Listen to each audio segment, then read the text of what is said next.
Did you ever laugh so hard you felt guilty, only to realize the punchline had bulldozed the very pillars of polite society? The 1970s turned satire into a battering ram, hurling unruly comedies against war rooms, boardrooms, hospitals, and sacred icons with equal delight. 5 decades later, the jokes still explode because the institutions they mock never really changed. They simply rebranded. Buckle up, smash that like button, and brace yourself for 13 fearless films that skewered society then and are still carving fresh slices today. Mess H. 1970. The film opens on a surgical tent flapping like a dirty circus under the gray Korean sky. Inside, Hawkeye Pierce and Trapper John trade jokes faster than they clamp arteries, laughing over the sound of bone saws and mortar blasts. Robert Altman's MASH star doesn't care about clean heroics. It mocks them, stitching absurd humor to surgical horror. The camera roams like a gossip, eavesdropping on poker tables, triage cots, and a loudspeaker that treats incoming casualties like carnival scores until humor and horror become the same heartbeat. What makes MASH truly subversive is that it never points at the enemy across the 38th parallel. It points at the brass. Hot Lips Houlihan's shower humiliation, the Novocaine-fueled football scam, even the PA system chirping cheerful death tolls. Each gag slices away the myth that war is managed by sane adults. Altman's cast improvises so freely the movie feels alive, messy, exactly like the conflict it lampoons. Audiences in 1970 had never seen a war comedy that bled this much. Vietnam protests were boiling, and theater lobbies turned into debate clubs the moment credits rolled.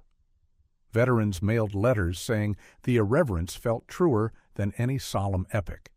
Conservative columnists called it un-American. Campuses called it scripture. That friction pushed MASH to the year's top box office tier and, more importantly, jammed it into every talk show and dorm room argument about the war. Catch-22, 1970. Joseph Heller's unfilmable novel dared Mike Nichols to try. He hurled audiences into a sun-bleached World War II airbase where sanity is the rarest supply. Captain Yossarian wants nothing heroic, just to go home, but each time he nears his mission quota, the top brass raises the number.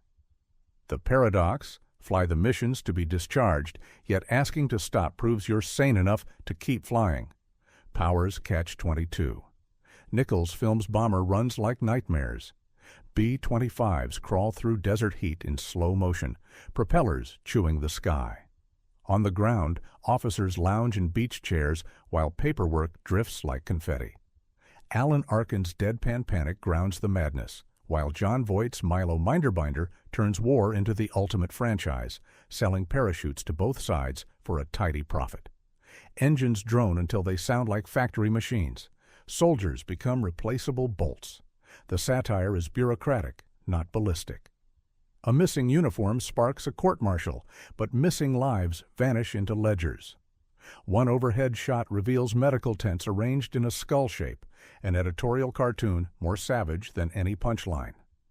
When Catch-22 landed, American screens were flooded with Vietnam body count graphics. The film's absurdism mirrored the chaos. If the war made no sense, why should the movie? Critics split, campuses packed midnight shows, quoting circular dialogue like gospel. The term Catch-22 entered dictionaries, proof the picture nailed something universal about systems that trap people in contradictions. A Clockwork Orange, 1971. Stanley Kubrick's Neon Nightmare starts with Alex DeLarge, bowler hat low, sipping drugged milk before an evening of a bit of the old ultraviolence. How can such brutality be a comedy? Kubrick weaponizes dark humor to satirize youth culture, prisons, pop psychiatry, and a government hungry for quick-fix optics. The film is a sick joke played with symphonic precision. Wendy Carlos's electronic Beethoven locks us inside Alex's mind. His slangy narration turns assault into wordplay, forcing us to confront our own voyeurism. Kubrick bathes scenes in candy-colored pop art, then splashes on fear. When Alex belts Singin' in the Rain during a home invasion, the dissonance between beloved musical and outright horror crystallizes the satire. Violence is entertainment, and we're all complicit. The second half flips the lens. The state condemns Alex to the Ludovico technique, an aversion therapy that makes him physically sick at any violent impulse, then parades its reformed monster for cameras. Kubrick's message is sharp. Society will mutilate free will if it makes crime stats look tidy. The eye clamp scene is so grotesque, it circles back to absurdity. The doctor brags about progress while a patient begs for it to stop. The release ignited a firestorm. British tabloids blamed copycat crimes. Censors slashed or banned screenings. Kubrick himself pulled it from UK circulation. Controversy only amplified its echo. Students dissected its moral riddles. Bands sampled dialogue. Fashionistas borrowed dystopian chic. The Hospital, 1971. Before torching television with Network, writer Paddy Chayefsky detonated medicine. The Hospital opens in a Manhattan teaching facility where patients die mysteriously while doctors chase grants.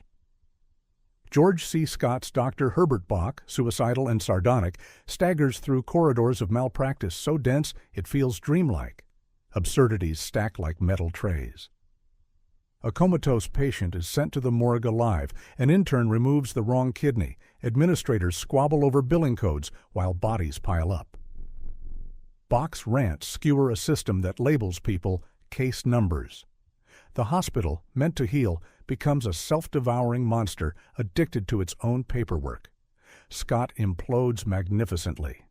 His roar, "We cure nothing, we merely prolong the dying," hits like a defibrillator. Diana Rigg's Barbara offers fragile hope, but compassion is quickly anesthetized.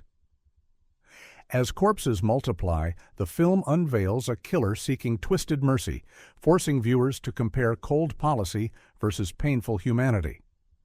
Released amid scandals from thalidomide to Tuskegee, the movie felt ripped from headlines. Critics hailed its fearless script. Chayefsky bagged an Oscar. Viewers left laughing uneasily, suddenly aware their next appointment might be logged by someone who never looks up from a clipboard.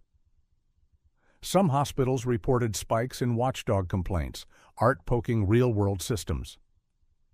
The Ruling Class, 1972. Picture an English manor draped in cobwebbed privilege. The new 14th Earl of Gurney descends the staircase in white robes and announces, "I am Jesus Christ, and I should know, because I've been crucified." That opening salvo sets the ruling class ablaze. Peter O'Toole's Jack Gurney, a schizophrenic aristocrat, inherits title and estate after his father dies in a bizarre autoerotic mishap. Jack's relatives aren't horrified he thinks he's God. They're horrified he'll embarrass them in Parliament. Their fix? Cure him, then puppet his vote. Electric shocks and Freudian role-play follow, staged like deranged vaudeville. When therapy works, Jack no longer identifies as Christ. He believes he's Jack the Ripper. The joke cleaves privilege open. Society will accept any madness if it protects power. Medic frames the manor as decaying theater. Portraits leer, a mounted stag head judges silently. Random musical numbers burst forth, showing how aristocracy turns horror into pageant. O'Toole swings from beatific to homicidal, proving the thin line between piety and privilege. His soliloquy on class is a Molotov cocktail lobbed at hereditary rule. Critics split along class lines. Conservatives called it blasphemous. Radicals screened it at fundraisers. Students plastered the tagline, "How do you talk to a man who thinks he's God?" on protest placards aimed at royalty and government alike. Blazing Saddles, 1974. The camera opens on an endless sweep of burnt orange desert, broken only by a line of exhausted Chinese and black laborers hammering spikes, while a cigar-chomping foreman cracks jokes that could peel paint. Mel Brooks wastes no time revealing the target of his comedy. American racism, dressed here in Western leather and tin stars. Into this fever, Dream rides Bart, a black track worker condemned to hang for striking back, then cynically appointed sheriff of Rock Ridge, a white frontier town so blinkered it can't pronounce his name. The townsfolk greet him with the N-word and shaking rifles, yet Bart grins and improvises, turning their prejudice into a... What follows is a carousel of fourth-wall-shattering absurdity. Bart and the Waco Kid outwit Klansmen by disguising themselves in sheets, stall stampeding cattle inside a velvet ballroom, and ultimately punch through the literal studio wall into a Busby Berkeley musical. Brooks turns Hollywood itself into collateral damage, pointing out that old westerns helped normalize the very hatred he's torching. Each gag is a miniature essay. Lily von Stupp purrs a parody of Marlene Dietrich while blackmailing senators. Mongo's punch knocks a horse cold because brute force always hurts the innocent most. When Blazing Saddles premiered, executives panicked over its barrage of slurs and bodily humor grenades. Brooks refused to sanitize a single syllable, betting that exposing ugliness was the surest way to ridicule it. Viewers rewarded him, forming lines around theaters and igniting national arguments about whether satire could detoxify hate speech. Civil rights leaders split, some cheered, others flinched, but every debate pushed the movie higher on 1974's box office chart. Monty Python and the Holy Grail, 1975. A coconut clop echoes across fog-soaked moors, yet not a single horse appears, only King Arthur and faithful Patsy make-believing, their hollow fruit halves knocking like children's toys. That thrift is the manifesto. No budget, no problem, just sheer nerve aimed at Britain's holiest relics. Within minutes, Monty Python and the Holy Grail turns the chivalric age inside out. Peasants shovel mud while debating anarcho-syndicalism. The Black Knight loses limb after limb, yet insists it's only a flesh wound.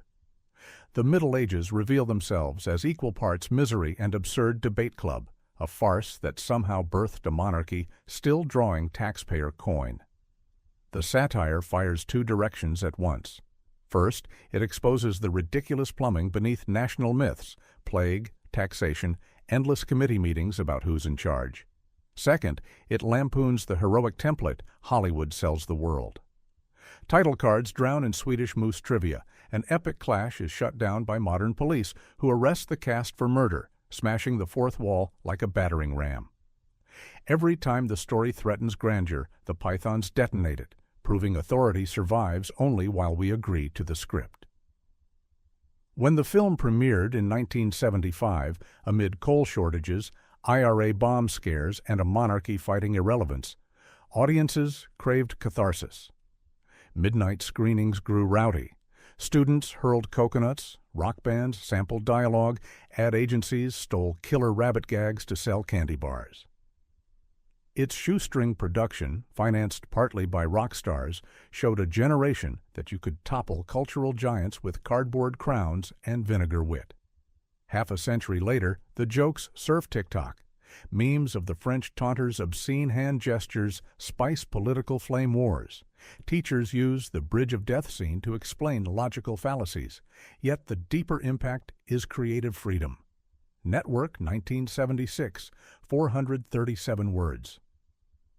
A thunderclap of rain lashes Manhattan as veteran news anchor Howard Beale leans into studio lights, eyes blazing with exhaustion.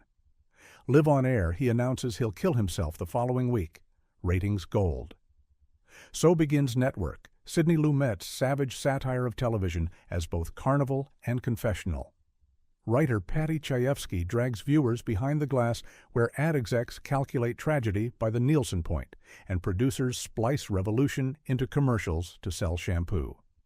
Beale morphs from relic to mad prophet of the airwaves, raging about economic despair while storm-soaked citizens fling open windows to shout, "I'm as mad as hell, and I'm not going to take this anymore."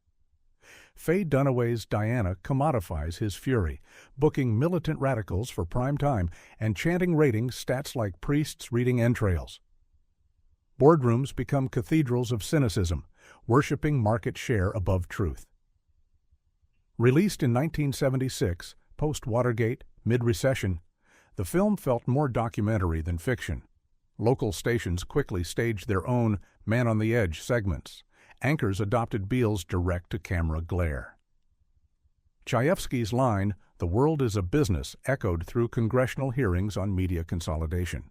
4 Oscars followed, but the real trophy was vocabulary. Network rewired how people talk about television. Monty Python's Life of Brian, 1979. A blazing star rises over Bethlehem, but the wise men stumble into the wrong stable, showering gifts on a bewildered infant named Brian. Monty Python's Life of Brian skewers organized religion, political factions, and humanity's thirst for easy messiahs. Growing up next door to Jesus, Brian is forever mistaken for a savior by mobs who'd rather chant slogans than think, a premise that sparked picket lines and parliamentary debates before censors even saw the film. Its genius lies in precision. It doesn't mock faith. It mocks bureaucracy and branding. Street preachers spout contradictory dogmas, splintering into alphabet soup sects overnight. The People's Front of Judea plots revolution, but wastes every meeting on bylaws. Pontius Pilate, cursed with a speech impediment, tries to sound imperial while crowds giggle at every us-r. By the time Brian is scheduled for crucifixion, satire has sharpened to surgical grade. Eric Idle sings "Always Look on the Bright Side of Life" amid rows of dying men, and audiences whistle along. Banned in Ireland, Norway, and dozens of UK councils, the film's blasphemy generated priceless marketing. Lines wrapped cinema blocks. Some churches even taught discernment classes using bootleg scripts. The controversy ballooned profits large enough to finance multiple British indies, reshaping the nation's film landscape. Being There, 1979. A simple gardener named Chance steps out of a Washington townhouse after his employer dies, armed only with calm manners, tailored suits, and a lifetime of television. Hal Ashby's Being. There is a whisper-quiet satire about how a blank screen becomes whatever the viewer wishes. Peter Sellers plays Chance as an empty vessel, speaking in gardening metaphors, yet hailed, by accident, as Chauncey Gardner, economic sage, and political oracle. Every scene skewers elite credulity. Business titans nod solemnly when he says, "Growth has its seasons," mistaking botany for macroeconomics. TV bookers scramble to seat him beside Nobel laureates, thrilled by ratings-friendly gentility. Ashby frames mahogany boardrooms like empty greenhouses, their occupants cultivating narratives more than policy. Shirley MacLaine's Eve tries to seduce Chance, who mistakes her advances for remote control buttons, highlighting innocence and manipulation in a single cringe.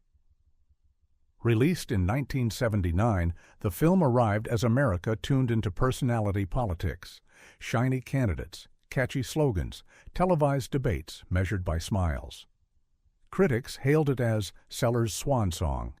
Jimmy Carter's aides reportedly screened clips to warn against surface charm.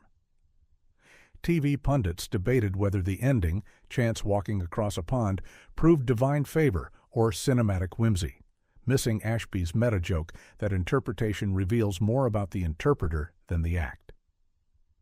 In today's influencer economy, Chance feels prophetic. Platforms reward soft-spoken aesthetics and quotable blandness.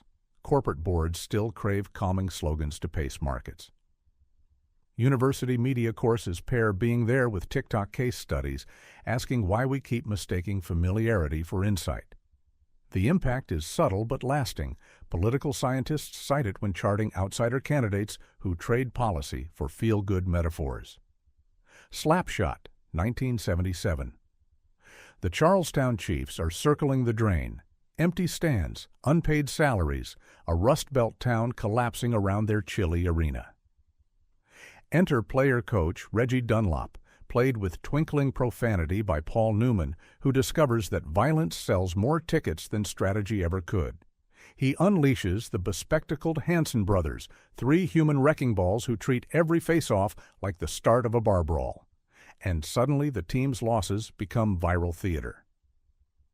Director George Roy Hill films it all in grimy locker rooms and half-lit bus stations, letting us smell the stale beer and economic hopelessness that fuel the mayhem. But the real opponent isn't the ice. It's late 70s capitalism. Management wants to fold the franchise for a tax write-off. The mill that once supported the town is closing, and the crowd craves blood because it feels like the only honest transaction left. Every slapstick body check lampoons a system that rewards spectacle over substance. Newman's tooth-chipping grin masks panic as he markets carnage the way a hedge funder flips bankrupt stock. When Slapshot hit theaters, the NHL was cleaning up its image after real brawls tarnished broadcasts. Critics were divided. Some scoffed at the language, others hailed its brutal honesty. Yet audiences howled. Minor league arenas reported spikes in attendance and copycat stunts. The film's R-rated locker room slang became shorthand for working-class frustration, inspiring think pieces on sports as blue-collar release valves. Fun with Dick and Jane, 1977. Dick Harper kisses his wife goodbye, commutes to an aerospace firm, and learns mid-coffee that he's economically redundant. Within weeks, the pool is repossessed, creditors circle, and suburbia's shiny promise rusts before Jane's horrified eyes. In Ted Kotcheff's pointed farce, the all-American couple tries job fairs, moonlighting gigs, even selling blood, before embracing the one growth sector left, crime. Their ski-masked holdups of grocery stores and phone companies morph from desperation to gleeful revolt against a system built on executive golden parachutes. Kotcheff shoots manicured lawns and plastic Christmas deer like museum dioramas, symbols of a consumer dream just one pink slip away from collapse. George Siegel's Everyman Panic pairs perfectly with Jane Fonda's sharpened wit. Together they transform polite cocktail party small talk into reconnaissance for their next heist. The satire bites hardest when the Harpers discover their neighbors quietly fencing stolen goods to keep up appearances. Crime, it turns out, is simply capitalism stripped of euphemism. Released amid stagflation and gas lines, the film struck a nerve with middle-class audiences watching savings evaporate. Reviewers called it Robin Hood in a powder blue station wagon, and some credit unions reported a surge in overdue loan jokes scrawled on payment envelopes. The studio green-lit urgent reprints of the poster. Dick and Jane, grinning under ski masks, waving cash like lotto winners. America's recession portrait in one frame. Real life, 1979. Albert Brooks greets a suburban family with a grin so wide it borders on menace. We're going to capture reality.